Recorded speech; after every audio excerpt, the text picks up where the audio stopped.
Hello history friends, today we are going to be talking about teeth. Specifically, how we clean them. How to have, and keep, a mostly functional set of toothy pegs has been a concern for a very long time. Nowadays, we do dental health with things like regular dentist visits, long coils of narrow waxed string, and small brushes covered with a minty abrasive paste. But it wasn't always so. Before we get too far into brushing, we should acknowledge that for most of history, any kind of toothbrush was considered a fancy thing for fancy people.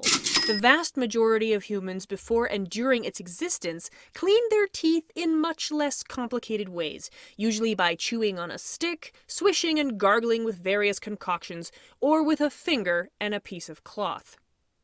The earliest evidence for an actual brush for the teeth comes from ancient China, where toothbrush handles have been found dating back to the Tang dynasty between the 6th and 9th centuries CE.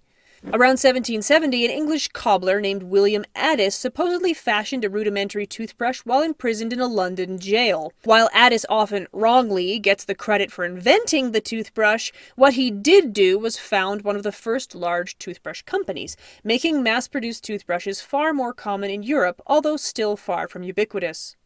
Today, most toothbrushes are made of plastic, but in the late 19th century and for centuries beforehand, the majority of toothbrush handles were made of bone, which was cheap, widely available, and, unlike wood, tolerated the constant moisture of rinsing and brushing. Toothbrush bristles were often manufactured from the stiff back hair of boars or wild pigs, but could also be horse, badger, or even goat hair, threaded into the head of the brush with a fine wire or linen twine. By the late 19th century, the bone toothbrush had competition in the form of celluloid, an early plastic. Celluloid was waterproof and durable, but was also extremely flammable, and so didn't quite manage to replace good old-fashioned femurs and fibulas. Over the next few decades, however, the plastic handle slowly overtook bone, and in 1938 the first nylon bristles were invented. Daily brushing only really became a thing during the Second World War, when the government encouraged regular dental hygiene to keep the population fighting fit. Which brings us to the pasty parts. Then, as now, toothpastes and powders consisted of mostly two things: an abrasive and something that smelled nice, or at least nicer than an unbrushed human mouth. Over the centuries, this has included various herbs and roots and leaves, but a lot of people used plain old soot, or salt, which were fairly easy to obtain and had an added benefit of discouraging bacteria. Some toothpaste recipes then immediately cancelled out these delightful antibacterial properties by mixing it with honey or sugar. Roman natural philosopher Pliny the Elder, for example, recommended toothpaste made of the ashes of dogs' teeth mixed with honey and ground pumice stone. Commercial tooth powder came in a variety of flavors. There was good old-fashioned mint, but also cherry, rose, orris root, cinnamon, and camphor, which we will talk about later. Some also contained carbolic acid, now known as phenol, a ubiquitous Victorian cleaning agent and antiseptic. Another odd thing is that a lot of early toothpastes were not white or green, but bright red. The red of the toothpaste was meant to enhance the pinkness of healthy gums rather than the whiteness of teeth, as we tend to emphasize today. One very popular reddening ingredient was areca nut, also known as betel nut, which not only dyes the mouth red, but when chewed acts as a stimulant, and a carcinogen. Although toothpaste was widely sold in drugstores and general stores by the end of the 19th century, a lot of people were still making theirs at home, from recipes found in household guides. And that's what we are making today, a recipe for toothpaste circa 1895 from our good old friend Family Recipes. First, we need chalk, specifically precipitated chalk or calcium carbonate ground into a fine powder. Second, charcoal powder. Next, grated or powdered soap. Yup, just soap. I am using finely grated Castile soap. The recipe calls for suds, so we'll be adding a little bit of liquid later to make it nice and frothy.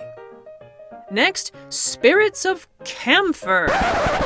Here's the deal with camphor. Camphor was a very popular toothpaste ingredient, which seems a little bit weird because it tastes like mothballs. But if you've ever rubbed it on sore muscles, you'll know that it also numbs nerve endings, which was very handy if you happen to have sore gums or teeth, which probably a lot of people did at the time. Unfortunately, when it's consumed or rubbed on mucous membranes, it's also very toxic, and in large quantities, it can cause seizures or liver damage. So instead, we are using much healthier rose water, which was also a very common toothpaste ingredient and has the added benefit of not poisoning your liver and not tasting like a mouthful of Vicks Vapor Rub. I'm now going to combine these substances to form a thick paste, and then I am to apply with a finger or a brush.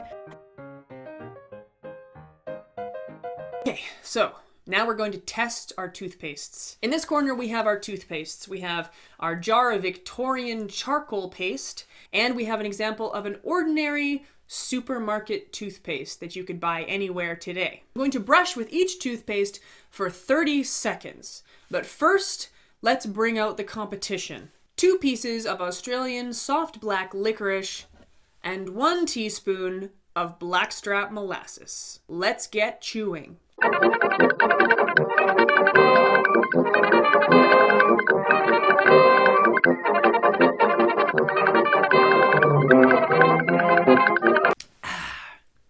Looking good. Test number 1, store-bought toothpaste. Go.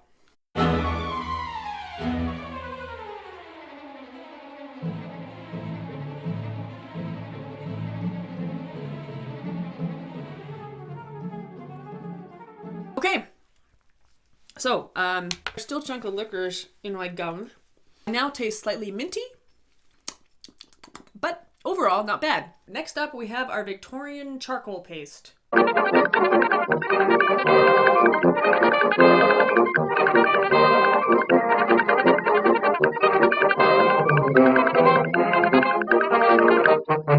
And go.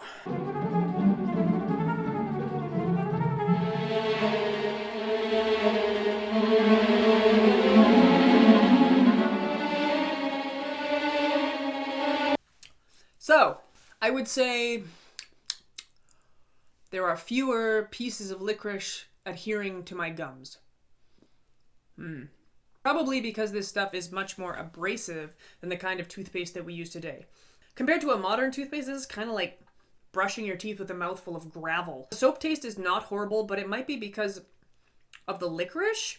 And as you can see, it's also given me some really great lip liner going on here as well. It has also dyed my toothbrush black.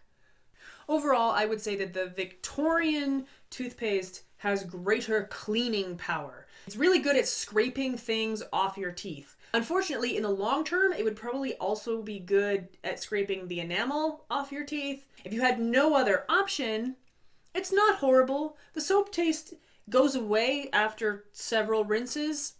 However, I'm definitely not going to be switching over anytime soon. The Victorians can keep their chalk dust and their camphor, and I will stick with store-bought modern toothpaste. Thank you so much for watching Cabinet of Curiosities, and please join us next time, and remember to brush your teeth.